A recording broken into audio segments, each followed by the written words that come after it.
रात का समय था। महल के आंगन में राजा और मंत्री बैठे हुए थे।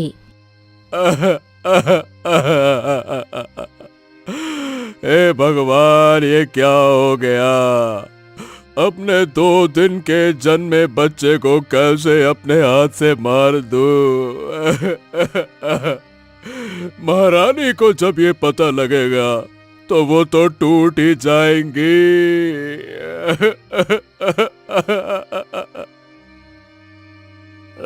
महाराज, आपको ये करना होगा। आपको इस बच्चे को ठिकाने लगाना ही होगा। इसके अलावा और कोई रास्ता नहीं है महाराज। हाँ हाँ मंत्री जी, ये परीक्षा बड़ी कठिन है जो हमें देनी ही होगी। अब हम ये पाप करने को तैयार हैं। हम एक दुष्ट पापी पिता कहलाने को तैयार हैं। हम खत्म कर देंगे अपने राज्य के वारिस को।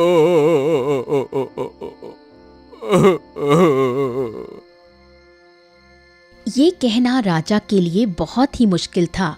उसके बाद राजा ने जो किया वो किसी का भी दिल दहला देता, और ऐसे ही 20 साल बीत गए।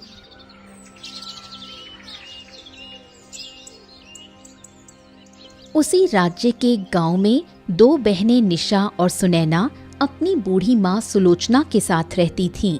उनके पिता की मृत्यु के बाद घर की सारी जिम्मेदारी दोनों बहनों पर आ गई। वो लोग खाने के एक एक दाने को तरस रहे थे, और उस दिन भी थक हार कर जब वो दोनों खाली हाथ घर आई तो, मेरी बच्चियों, क्या कोई काम मिला? कुछ पैसे मिले? नहीं माँ, आज फिर सबको बस हमें खरीदना था। माँ, सब हमें गलत नजर से देखते हैं, कोई काम नहीं देना चाहता। यही तो दुख है बेटी, गरीब के घर सुंदर बेटी होना भी पाप है।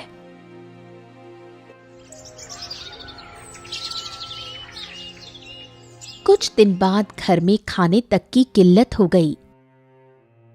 कर्जदार गांव वाले घर पर आ चढ़ते हैं, जिन्हें देख दोनों माँ बेटियां घबरा जाती हैं। ए सुलोचना, देख, या तो कर्ज चुका दे या तो अपनी बेटी दे दे। कर्ज के बदले, अरे इतनी सुंदर तेरी बिटिया है, दे क्यों नहीं देती है? अरे हाँ हाँ हाँ, मुझे भी मेरा कर्ज चाहिए। मैं शादी कर लूंगा तेरी एक बेटी से। पहले से वैसे तो मेरी बीवी और बच्चे हैं, पर तेरी बेटी को रख लूंगा। पैसों की कमी नहीं होगी, ऊपर से कर्जा माफ अलग हो जाएगा। हाँ हाँ, बोल बोल बोल। तुम्हें शर्म नहीं आती है? एक माँ से उनकी बेटियों की इज्जत का सौदा करते हुए? जाओ यहाँ से, वरना अच्छा नहीं होगा। अरे, एक तो भूख से मर रही है और इज्जत का क्या अचार डालेगी? बड़ी आई इज्जत इज्जत वाली।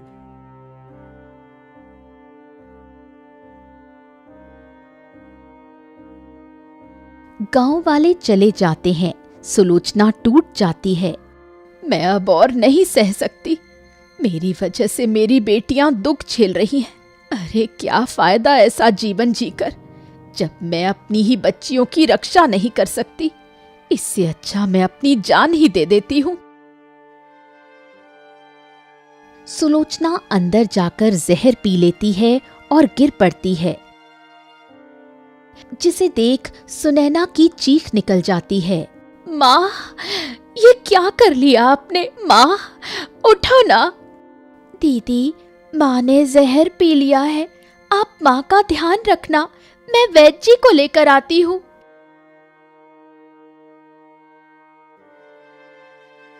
निशा दौड़कर वैद्य को लाती है। अरे तुम्हारी माँ ने तो जहर पी लिया है। अरे जल्दी से उल्टी करानी होगी। ये लो, जड़ी बूटी पिलाओ इसे। अरे जल्दी करो, देख क्या रही हो, जल्दी करो। सुनैना और निशा जड़ी बूटियां पिलाती हैं। सुलोचना उल्टी कर देती है और बच जाती है। सुलोचना बहन, ये क्या करने चली थी आप? अगर आप चली जाती तो आपकी बेटियों का क्या होता? बताइए भला। वैद्य जी, गांव वालों ने जीना हराम कर दिया है। मुझे कोई और रास्ता नहीं दिखा। हर कोई गंदी नजर से मेरी बेटियों को देखता है। सुनिए, आइंदा से ऐसा मत करना। अपनी बेटियों के लिए जीना होगा। अरे भाई, सब्र से काम लो, सब्र से।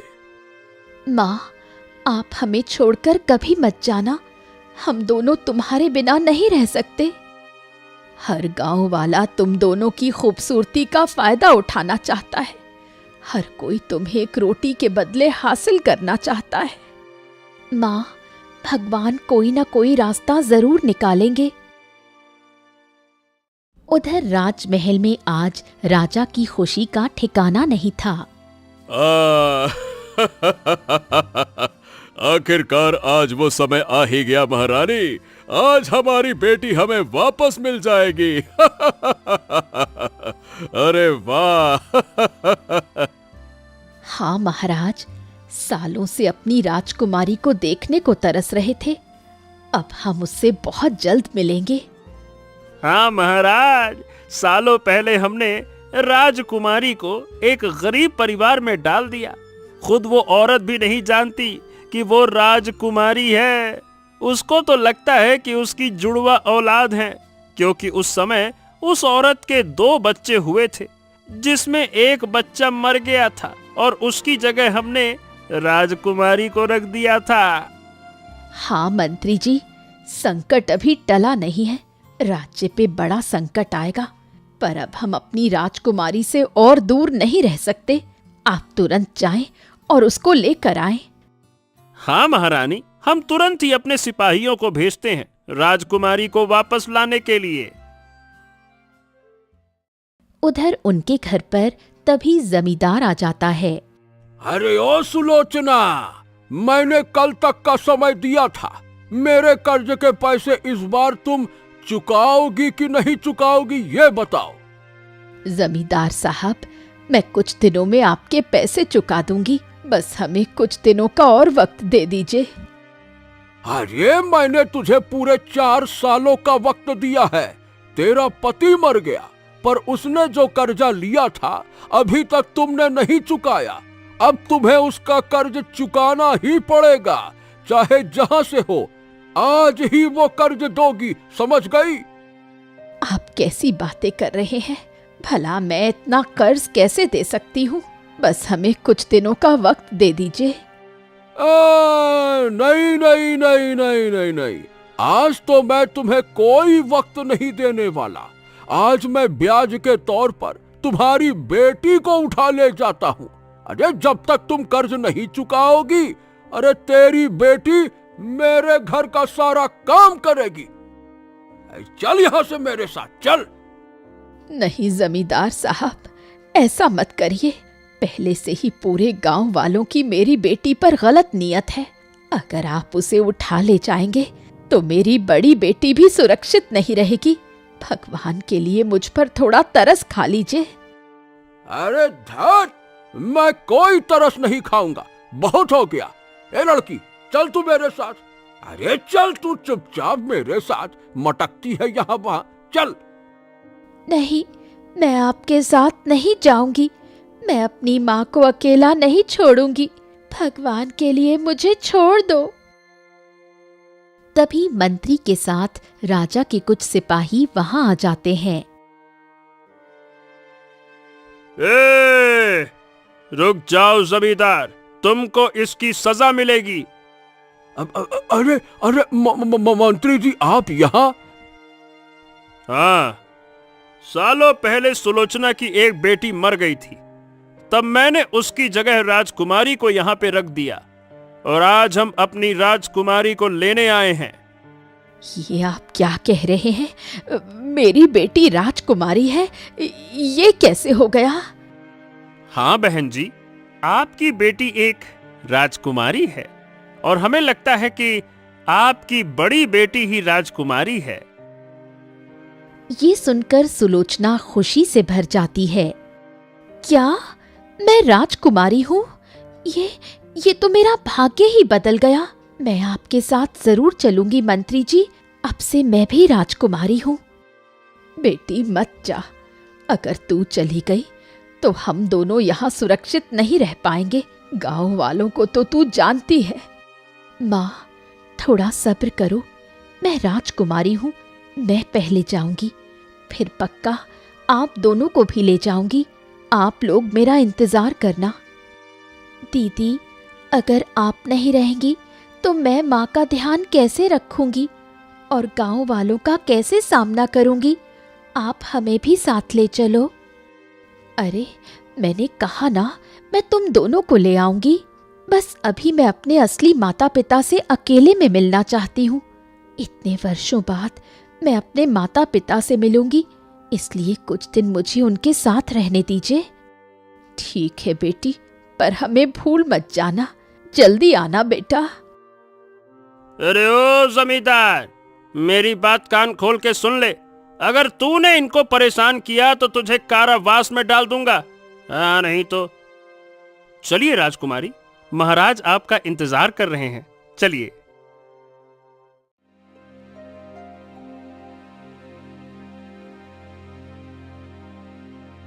मंत्री सुनैना को लेकर राजमहल चले जाते हैं।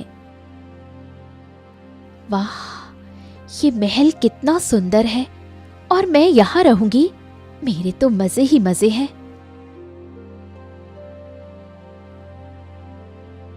तभी राजकुमारी को देखते ही राजा रानी खुशी से भर गए। मेरी बच्ची, मेरे दिल का टुकड़ा, तू आ गई। अरे वाह बेटा, तेरा हमने बहुत इंतजार किया। अब तुझे खुद से जुदा नहीं करूंगा। हाँ माँ, पिताजी, अब मैं भी आप दोनों को और इस महल को छोड़कर कहीं नहीं जाऊंगी।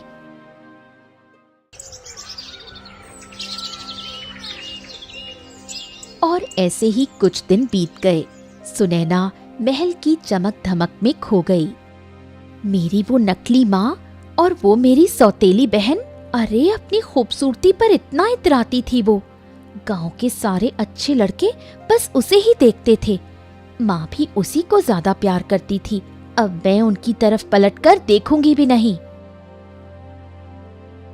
उधर दोनों माँ बेटियां परेशान थीं। माँ, दीदी को गए हुए 1 सप्ताह से ऊपर हो गया है और दीदी ने अभी तक मुड़कर भी हमारी तरफ नहीं देखा। अब हम क्या करें? हमें भूख भी लगी है और घर में खाने के लिए भी कुछ नहीं है। बस थोड़ा इंतजार करो ना, तुम्हारी दीदी शायद भूल गई होगी। वो हमें लेने जरूर आएगी, मुझे उस पर पूरा भरोसा है। अच्छा ठीक है माँ, अगर तुम कहो तो हम 1-2 दिन और देख लेते हैं। दीदी को जरूर आना चाहिए।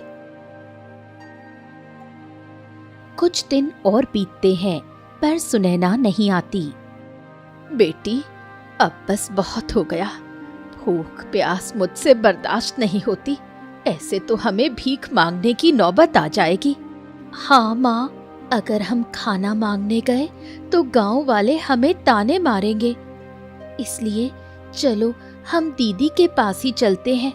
दीदी शायद महल के कामों में व्यस्त हो गई होगी, इस वजह से उसे समय नहीं मिला होगा।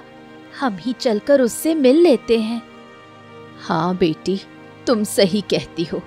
इतने सालों बाद महल गई है तो वो व्यस्त होगी। चलो चलते हैं। सुलोचना और निशा राजमहल की ओर चल देते हैं और महल पहुंच जाते हैं।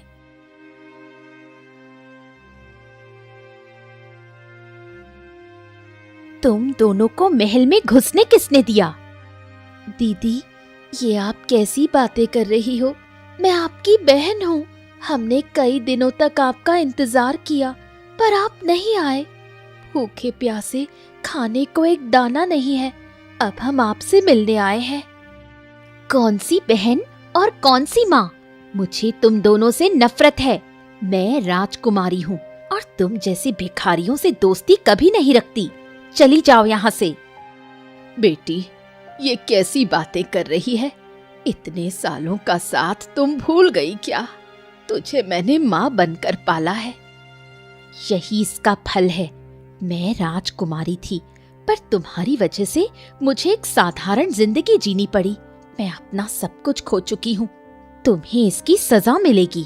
जब भी कोई रिश्ता आता था, मैं जिस लड़के को पसंद करती थी, वो लोग निशा को पसंद कर लेते थे। इसकी सजा निशा को मिलनी चाहिए। सैनिकों, मारो इसे ताकि मेरा बदला पूरा हो जाए। ये गलतफहमी में मत पड़ो बेटी, ऐसा मत करो। वो बहन है तुम्हारी। हाँ बच्ची, मत कर ऐसा। अपने राजकुमारी होने की ताकत का घमंड मत कर। पिताजी, माँ, चुप रहिए। आप एक शब्द और मत कहिए। मैं जो कर रही हूँ वही होगा। मेरा हुक्म चलेगा इस महल पर। और आप मुझे मत बताइए क्यों आपने मुझे गरीबी में और साधारण जिंदगी में छोड़ा था, और इतने सालों बाद मेरी याद क्यों आई। सब कुछ साफ साफ बताइए। बेटी, ये मैं अभी नहीं बता सकता। सही वक्त आने पर सब बताऊंगा। ये एक बड़ा राज है जो अभी खुलेगा तो विनाश कर देगा। तब बस करिए, आप मेरे काम में दखल मत दीजिए। जब आप सच्चाई नहीं बताते तो मैं वही करूंगी जो मुझे चाहिए। सैनिक बुरी तरह निशा पर कोड़े बरसाने लगे। ये देख सुलोचना और राजा रानी तड़प उठते हैं। अरे, इन दोनों को महल से बाहर निकाल दो। आगे से कभी महल के पास आना भी मत, वरना कोड़े मार मार के चमड़ी उधेड़ लेंगे। बहुत बुरा हाल करेंगे। नहीं तो चलो। दीदी, ऐसा मत करो। कम से कम माँ को महल में रहने दो। मैं चली जाऊंगी और माँ का ध्यान आप रख लेना। मैं किसी भिखारी को अपना नहीं बनने दूंगी। चली जाओ यहाँ से। सैनिक सुलोचना और निशा को महल से बाहर धक्का दे देते हैं, जिससे सुलोचना और निशा दोनों गिर पड़ती हैं। माँ, तुम ठीक तो हो ना? तुम्हें चोट तो नहीं लगी? नहीं बेटी, शरीर की चोट तो कुछ दिनों में भर जाएगी, लेकिन जो दिल पर चोट लगी है, ये तो मरते दम तक कभी नहीं भर पाएगी। बेटी, जिसे हमने हमेशा अपनी बेटी बनाकर पाला, धन दौलत आते ही वो गिरगिट की तरह अपना रंग बदल गई।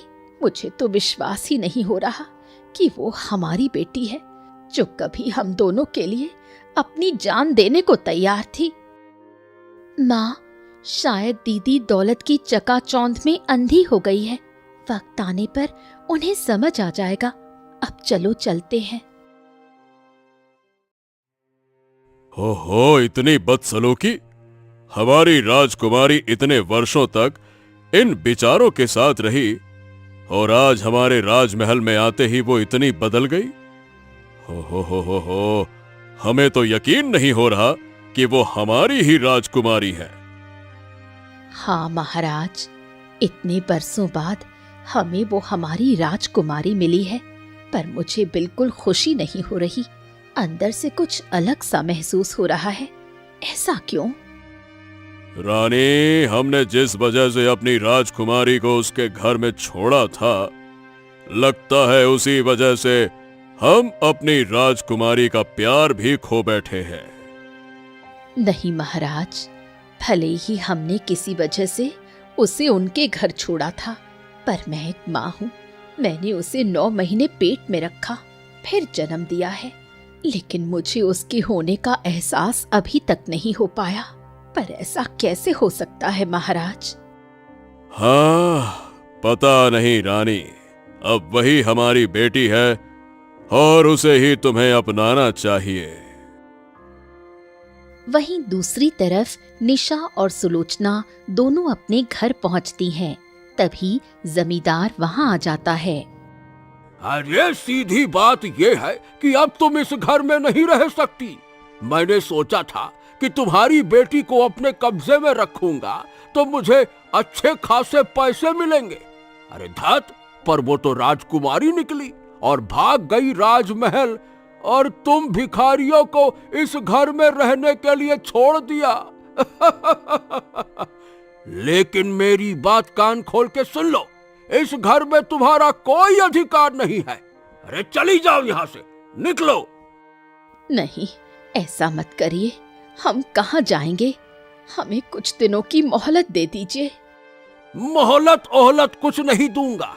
अगर तुमने फिर भी इस घर में घुसने की कोशिश की तो समझ लेना तुम्हारी बेटी के साथ बहुत बुरा हो जाएगा। अरे देख क्या रही हो, चली जाओ यहां से, चलो। माँ, चलो यहाँ से, कोई हमारी सुनने वाला नहीं।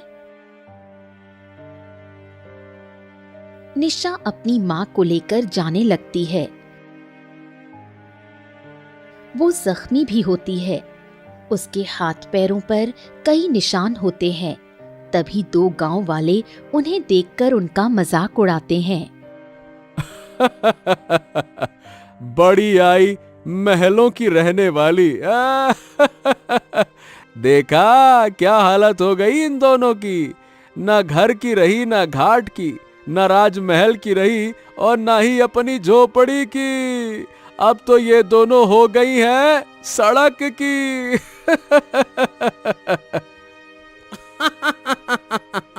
हाँ हाँ हाँ, बिल्कुल सही कहा।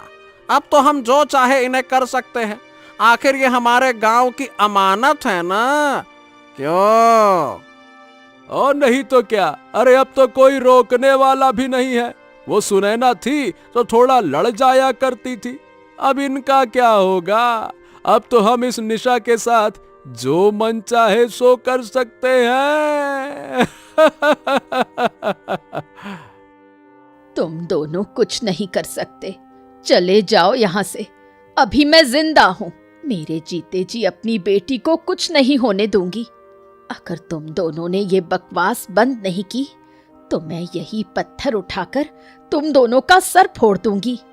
अरे रे रे रे रे, ये तो सच में पागल हो गई है। अरे चल भैया चल, कहीं सच में पत्थर उठाकर मार दिया तो हमारा मुंडा फूट जाएगा। अरे चल भैया चल चल चल चल चल चल। दोनों गांव वाले डर के मारे वहां से भाग गए। माँ, चिंता मत करो। चलो, हम जंगल में ही एक झोपड़ी बनाकर रहेंगे। जिसका कोई नहीं होता उसका भगवान होता है। भगवान हमारा भला जरूर करेंगे। चलो चलते हैं। हाँ बेटी, क्यों नहीं। हम दोनों एक दूसरे का सहारा बनने के लिए काफी हैं। इतना कहकर दोनों जंगल की ओर चले जाते हैं और वहां एक झोपड़ी बनाकर रहने लगते हैं। उधर महल में अब वक्त आ गया है कि हमें पुरोहित जी से मिलना चाहिए। हाँ महाराज, अब वक्त आ गया है कि हमें पुरोहित से मिलकर राज के बारे में बात करनी होगी। अगला कदम उठाना होगा। राजा और रानी पुरोहित के कक्ष में जाते हैं। आओ आओ आओ आओ, आइए राजा रानी, हम कब से आपका इंतजार कर रहे थे। राजकुमारी के संबंध में समय तो गुजर गया है, पर हम अपनी दृष्टि से देख रहे हैं कि राज्य पर बहुत ही भयानक संकट आने वाला है। क्या आपने जो कहा था हमने तो बिल्कुल वैसा ही किया।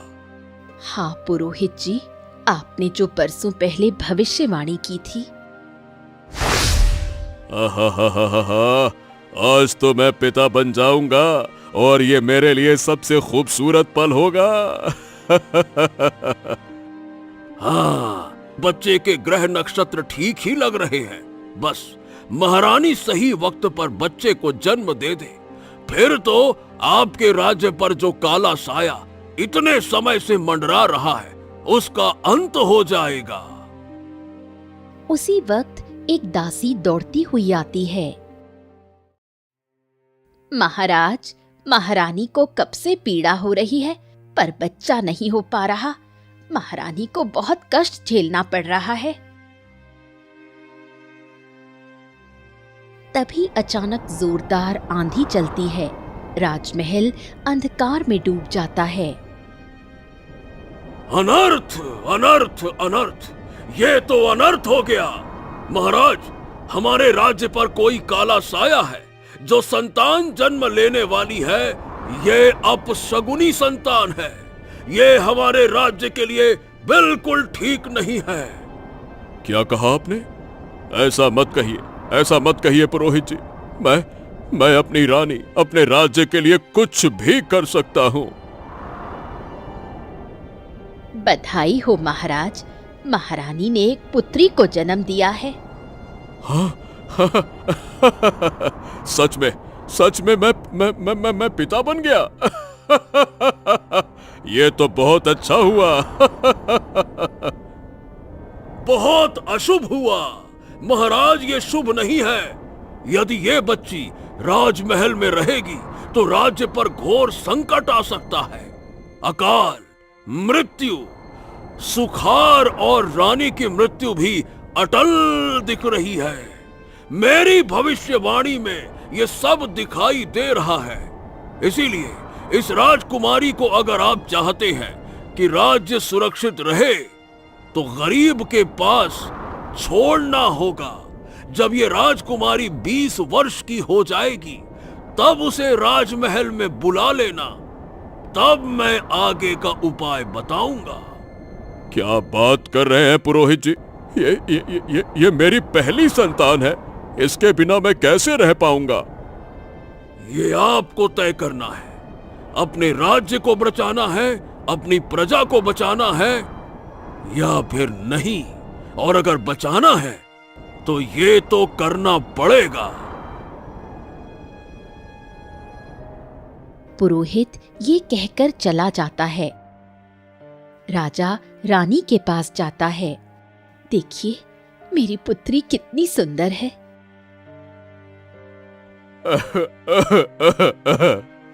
मेरी बच्ची, मुझे माफ कर दो।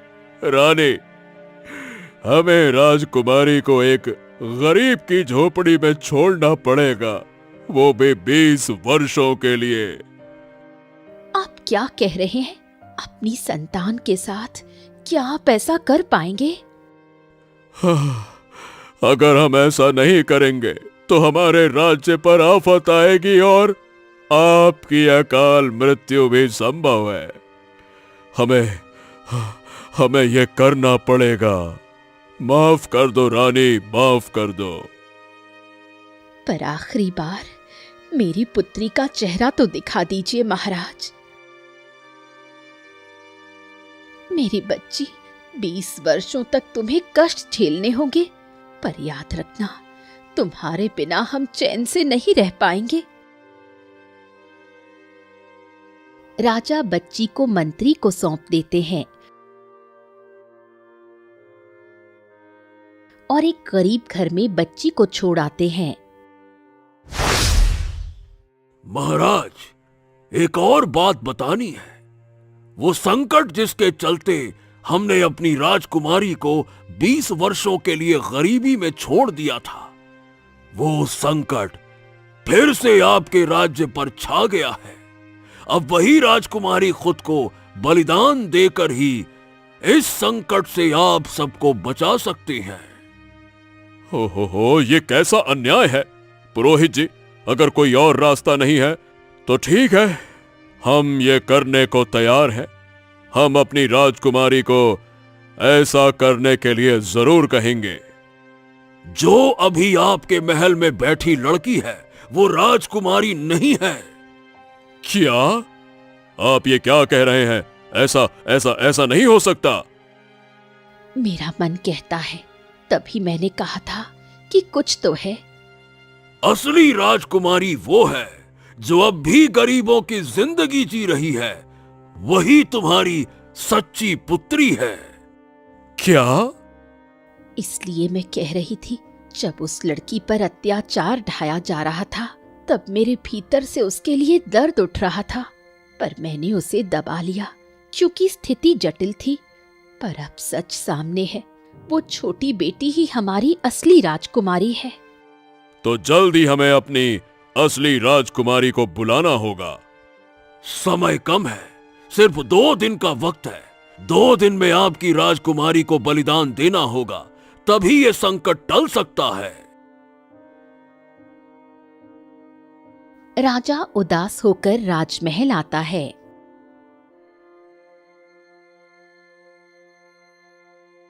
पिताजी, आप कहाँ गए थे? मुझे इस राज्य की महारानी बनना है। चुप रहो घमंडी लड़की, तू मेरी राजकुमारी नहीं है। मेरी असली राजकुमारी तुम्हारी बहन निशा है। ऐसा नहीं हो सकता, मैं आपकी बेटी ही हूँ। किसी के कहने से कोई राजकुमारी नहीं बन जाती। तेरी कलाई पर एक निशान होगा, दिखाओ। मैं इतने दिनों तक अपनी बेटी को पहचानने में असफल रहा, पर अब इस निशान से सब कुछ स्पष्ट होगा। सुनैना अपनी कलाई दिखाती है, पर कलाई पर कोई निशान नहीं था। तुम झूठ बोल रही हो। सैनिकों, निशा और उसकी मां को ढूंढ कर ले आओ, जाओ।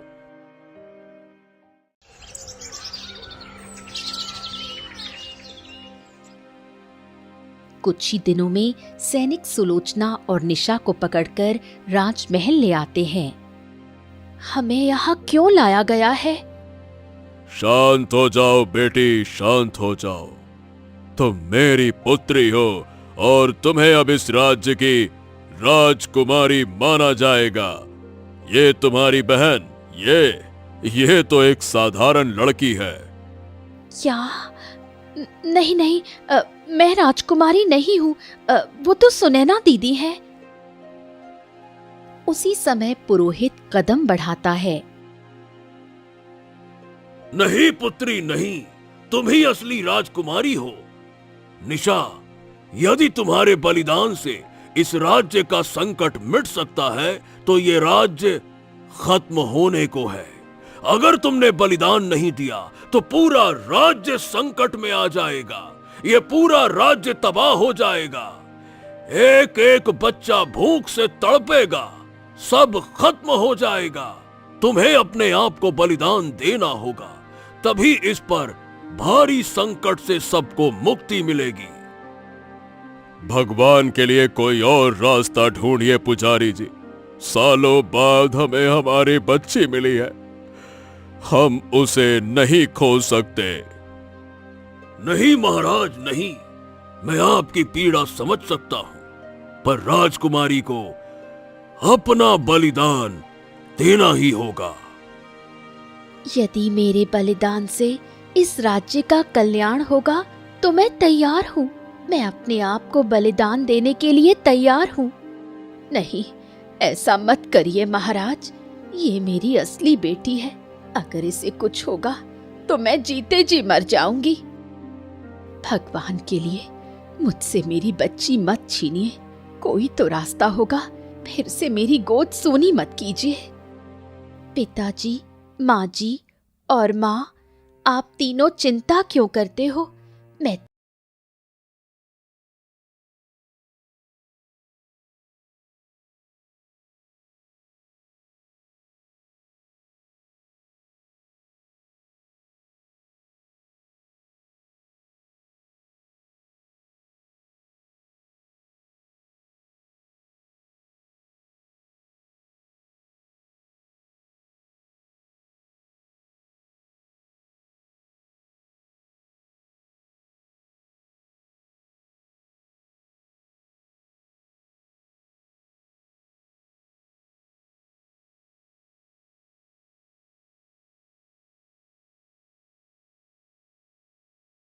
मानो महारानी, हम कुछ नहीं कर सकते। ये हमारा राज धर्म है, इसे पालन करना ही होगा। अब कैसे जिएंगे? हमें खुद समझ नहीं आ रहा। क्या फायदा जीकर? काश भगवान मुझे भी उठा लेता। सुनैना फूट फूट कर रोने लगी। आज उसे अपनी गलती का एहसास हो रहा था।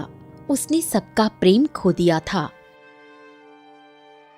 सुनैना अपनी माँ को लेकर राजमहल से निकल गई।